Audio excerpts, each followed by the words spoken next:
Well, hello everyone and welcome back. It is me, it's Franklin. And we're playing shockingly some American Truck Sim. Could you believe it? This is like the only time Franklin appears. You know, when I first actually started playing games on my YouTube channel, I did a lot of my PNG tuber because I was like, I just don't have the time. And now I feel like bad if it's not my face. I don't know, unless it's ATS. ATS is just a horse of a different color. Where does that saying come from? By the way, I start using it all the time. I think my grandma used to use it, which must mean that I'm real old or something. But you know, it's silly me. But how are you guys doing? I hope you're doing well. I am excited. We've got a shorter trip today, but the thought behind that is that we should unlock a new city. We are starting in Lubbock, Texas, and going to Socorro, New Mexico. I'm probably pronouncing that wrong, probably both of them, to be honest, and I'm so sorry. But the one in New Mexico, Socorro, is new to us. So that's exciting. What I think is hilarious, though, do you want to know what I'm transporting in this really, really advanced green note? You want to know what I'm transporting in this massive truck? Lemonade. And I'm assuming that it is like powdered lemonade, which just seems a little excessive because it's like 35,000 pounds is what the weight is of my truck. So anyways, I thought that was funny. And maybe did it sway me to picking this trip? Perhaps. Shoot, I had like a train of thought and then the train just went, woo, it went through the station. It did not stop. Ooh, speaking of trains, hey, that was a great segue. It's not as good anymore because I pointed out how good it was. I don't know if you guys have ever watched this channel on YouTube called Jetlag The Game. It is fantastic. I highly recommend it. I'm thinking about it because I'm watching one that I don't think I've seen before, even though it's like from a couple months ago. But it's basically a group of friends, and sometimes they bring other people on, and they do random things. Like they play Connect 4 across various states. So you have to like go and you have to like claim a state to get it. They play hide and seek like across Europe. They play capture the flag across Japan and stuff, or like Tokyo or whatever. Maybe it's more, I think it's more than Tokyo, but it is absolutely freaking phenomenal, and I always have such a good time watching it. If you've seen it, the team of Ben and Adam are 100% my fave. I enjoy watching them. I like their banter. They're just good vibes. But yeah, so basically like what they do is, so like the most recent, not the one that I'm watching right now because it's kind of like a promo because they've made their game available to people at hide and seek, so you can like play it kind of anywhere. But they were playing hide and seek across, no, it wasn't hide and seek. They were playing like try to get to your endpoint first. So like they started in the middle of, I don't remember if they were in France. I think they were like France, Germany area kind of thing. And then from that point, there were 3 teams and they each had a different point that they wanted to get to, which was their win point. So if they got to that point, they won automatically. If at the end of the game period, the chaser or the seekers or whatever, the team that was trying to win, if they were in that point, they would the team that was trying to get to their win condition point, if they were in, say they're team A and they were in team B's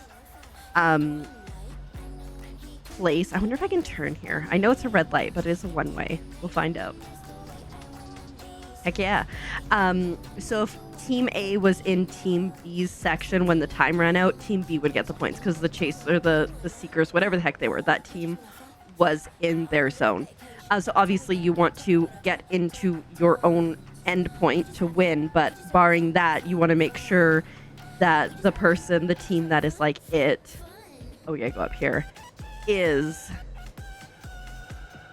in your zone.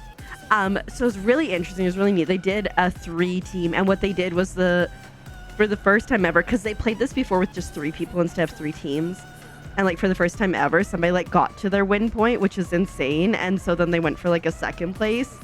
But yeah, it's really cool. It's just so fun to like watch them and then like see if they're gonna make it, if the trains are gonna be delayed, because like there was at one point where a team was waiting to get on a train and it was delayed and it kept being delayed, and then you cut to the people who are trying to catch them that are in fact on that train. And so it's like a good thing it was delayed, because otherwise they would have walked right into it. And some of the like moves people have made across the various different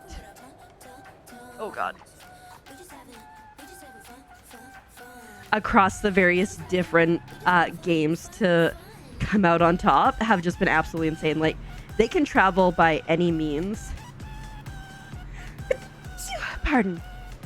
within reason. So like if you're the team that's being chased, you have to travel based on points, and depending on what type of travel you take depends on how far you can go. So like high speed costs more than low speed, costs probably more than bus, except I guess bus would be low speed.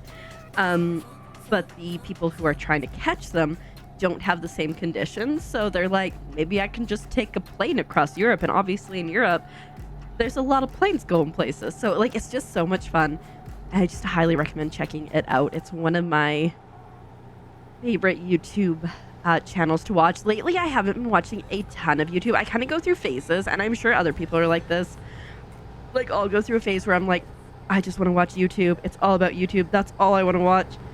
And then I'll be like, ooh, I found a show on Netflix or Disney Plus or whatever that I'm like super into. And so now I'm like hyper fixated on this. And then right now, I think the main thing that I have been doing has been audiobooks. I feel like I've talked about this a bit. But I've been listening to... Oh, I totally thought it was nighttime earlier, and I thought it was about to be nighttime. It's 1 p.m. We're gonna be in at like 7-ish. Oh no, we're gonna arrive at 1 p.m. because it's it's morning now. I had no idea. Oh, I understand what was happening. No, I don't. I don't know where I was looking at for time, but I definitely thought it was like midnight somehow. Anyways, I've been listening to audiobooks a lot while I have been crafting. That's been like kind of my main thing. I wake up in the morning. I'm trying to fix my sleep schedule. When it gets out of whack, I blame Azurite, because like I want to spend time with him, because like we're pretty busy. We both stream. He works graveyards. There's like 3 nights a week that we don't see each other. Blah, blah, blah, blah.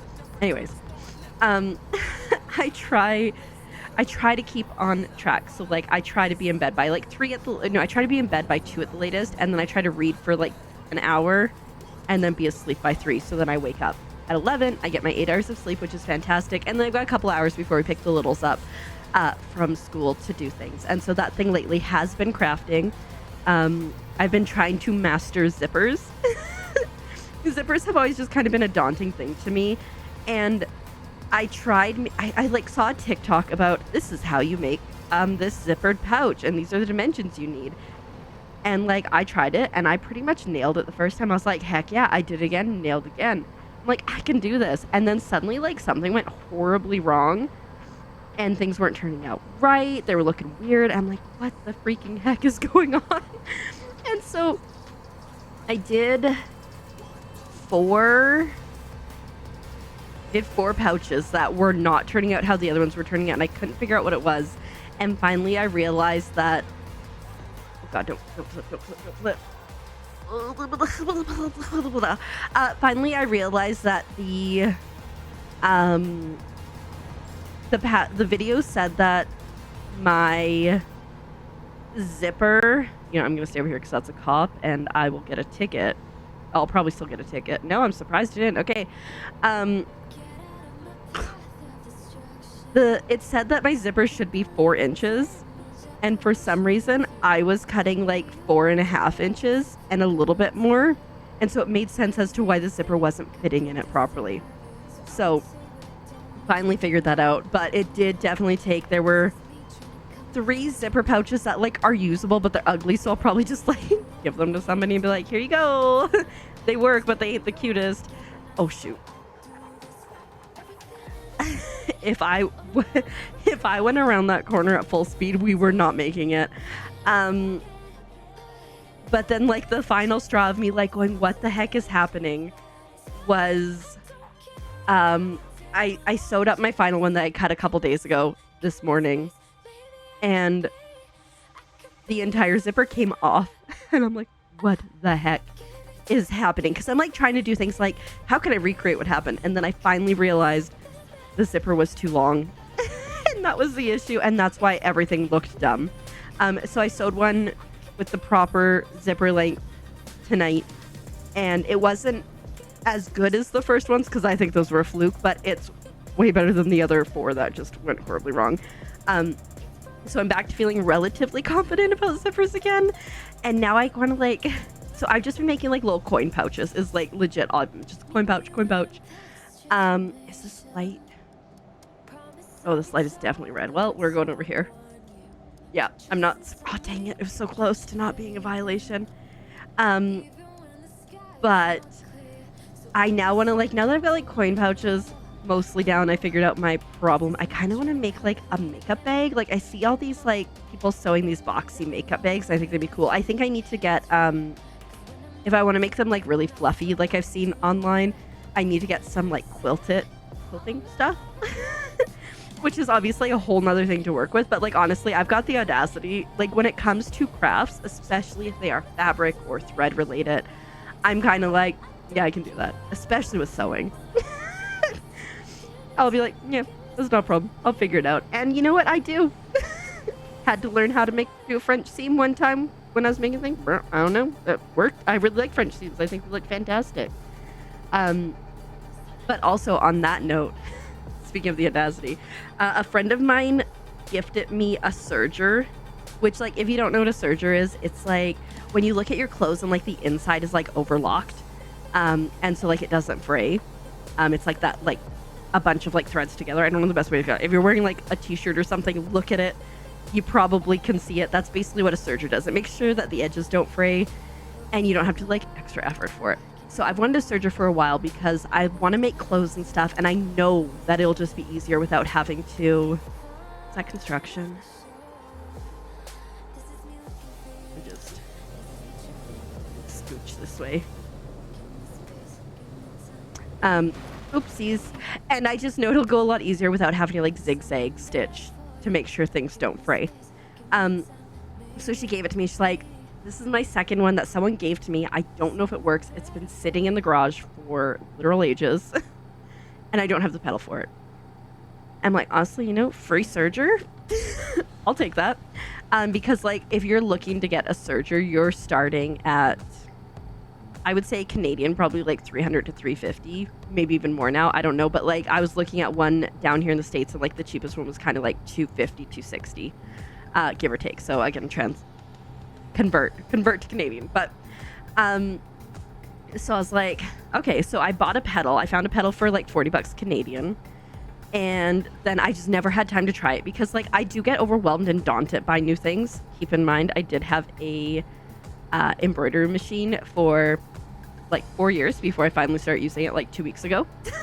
So like I can get super overwhelmed and be like, I could learn this new skill, or I could just do something that I already know how to do, and like depending on the day, I will, you know, tend towards that thing I already know how to do.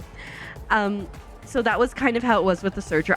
A lot was going on in life, obviously, with like the move and the visa process and whatnot. And so I was like, I'll wait. So finally, I would say like a month and a half ago, before I even decided to go for the embroidery machine, I'm like, I'm going to check out the serger and see what I can do. So I cleaned it up as best as I could. Plugged it in, and bam, it worked. However, here's the thing, and this is where the audacity failed me a little bit here. I've never used a serger before.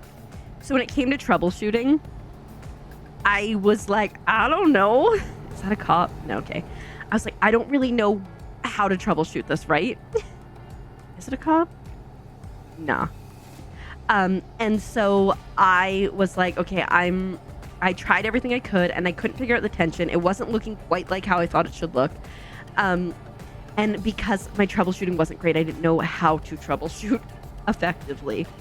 And so I did step one. I went and because it came with 4 cones of thread. And so I bought 3 other colors so that I could have, so I could tell the difference and like figure out what thread was going where and therefore what was causing the problem. But like, honestly, my skill was just so bad. It was not happening. My lack there of skills. So I was like, okay, we're going to reach out and I'm going to find a place to service it, because I think it would make sense to have it looked at before I go like, let's just buy a new one, because like, obviously, yeah, kind of dumb.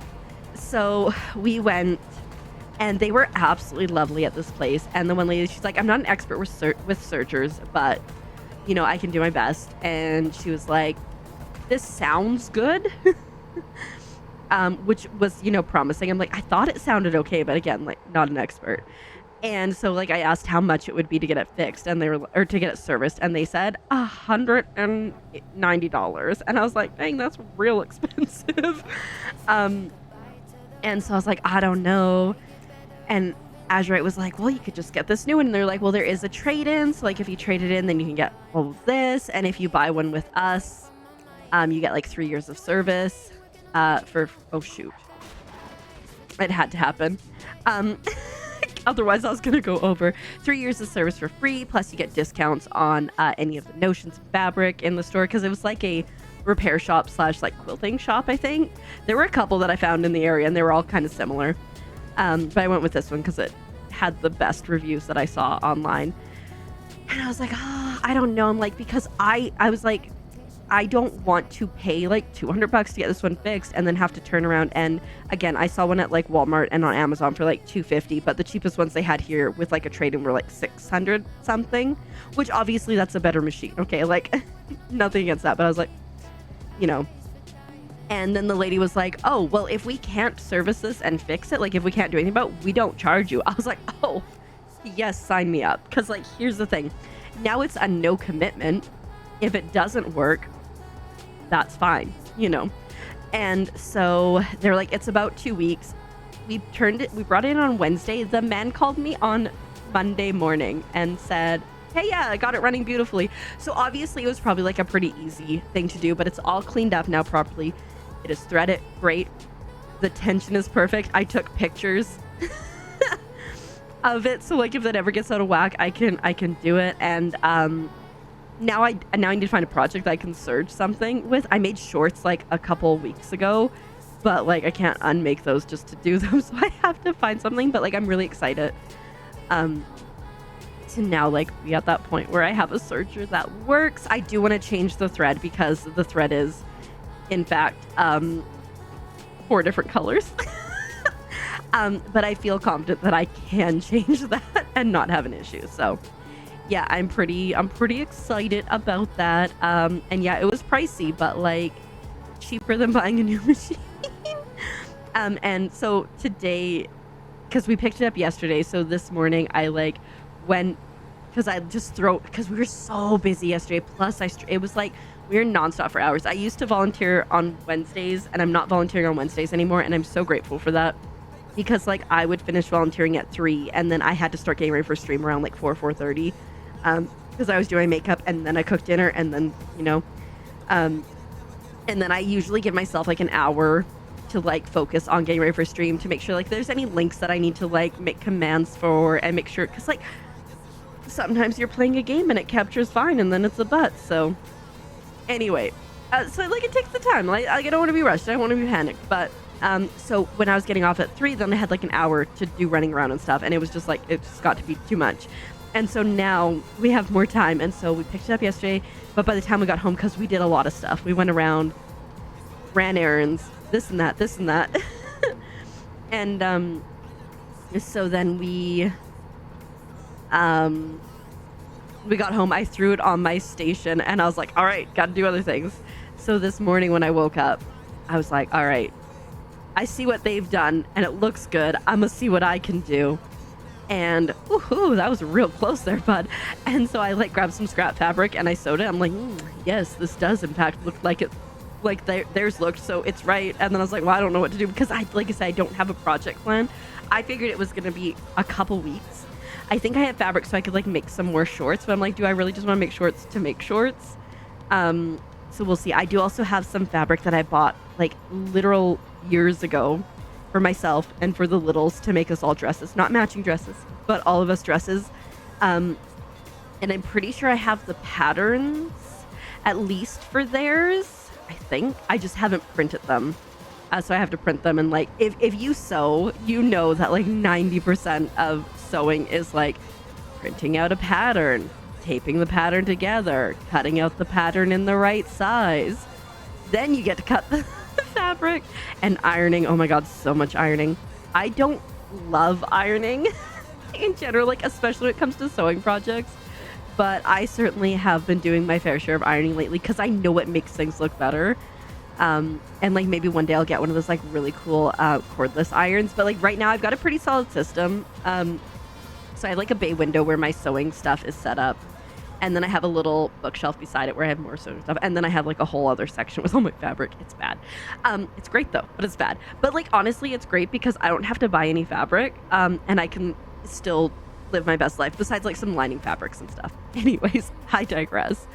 I think I have to go this way. Okay, I see where we're going. I recently, so I have these really cute lights. I've had them for years. They're like Christmas lights, but they have leaves on them that are like metal leaves with like green backing on them. I bought them years ago at a place with some goats on a roof. If you know, you know. And I've never set them up because I just never had a place to put them. And I thought they would look so cute over the top of the bay window area. And so I got myself one of those flat extension cord surge protector bar thingies, so it could go behind my bookshelf that has like all my thread and stuff on it. And then I just have it sticking out. Still haven't set the lights up yet, but it's so convenient for my ironing or for my iron because I plug it in and then I just use my foot to turn off the bar if I know I'm going to iron more instead of like having to reach down and unplug it. So is this interesting to you guys? Because I've literally talked about sewing for like 22 minutes. I'm so sorry. I just like, it's like what's taking up a lot of my life right now. Today I sewed that stupid thing and then I got mad about it. And so I was like, oh, okay, I'll deal with the dishes and reload the dishwasher.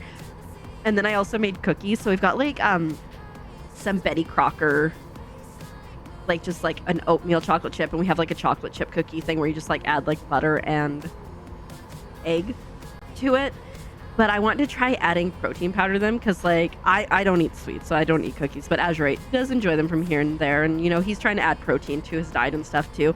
And so I was like, what if I throw protein in here? And then it was like, it was not coming together. So I'm like, how about we throw another egg in it? Because like, which makes sense. Like if you add more dry, you have to add more wet. And so then I was like, I'm just going to make these and I'm going to feel better about things. And so that is what I did. And